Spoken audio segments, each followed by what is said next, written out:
Jadi ini hari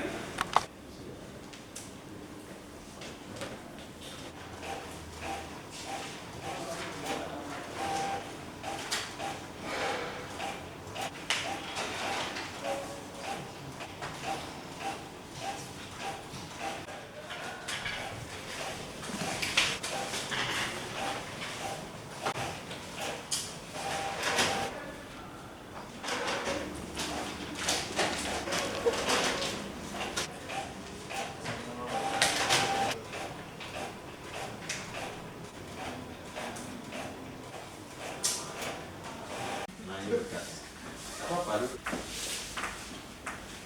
Kalau udah sampai tangan orang ini kan udah bagus ya. Uang berapa udah kita? Harus cantik kan ya? Ini benar. Belum begini. Kalau Ini iya. itu semua berkat. Penanganan perkara wastafel ya berasal dari dana recovery COVID-19, di mana sebelumnya kita sudah menerima hasil penghitungan kerugian keuangan negara dari BPKP sekitar 7,2 miliar. Nah, dengan itu kita tindak lanjut lagi dengan gelar perkara penetapan tersangka. Kita lakukan gelar perkara pada hari Senin kemarin dengan hasil menetapkan 3 tersangka dari pihak dinas, yaitu RF sebagai pengguna anggaran, kemudian Z selaku PTK, dan M selaku pejabat pengadaan.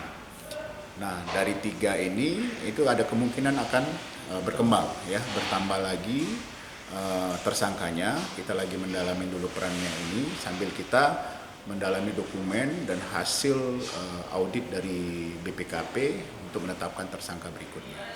Apakah tersangka ditahan, Pak?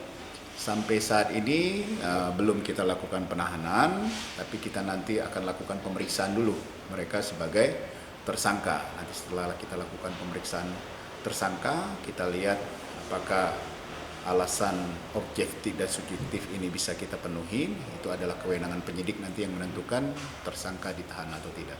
Untuk barang buktinya apa aja yang dikumpulkan? Ya, kita saat ini dari hasil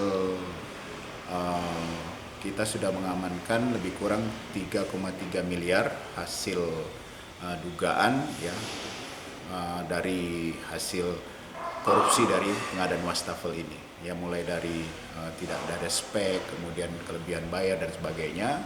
Dari vendor-vendor itu kita coba persuasif untuk mengembalikan kerugian keuangan negara. Jadi kita sudah bisa melakukan aset recovery senilai 3,3 miliar.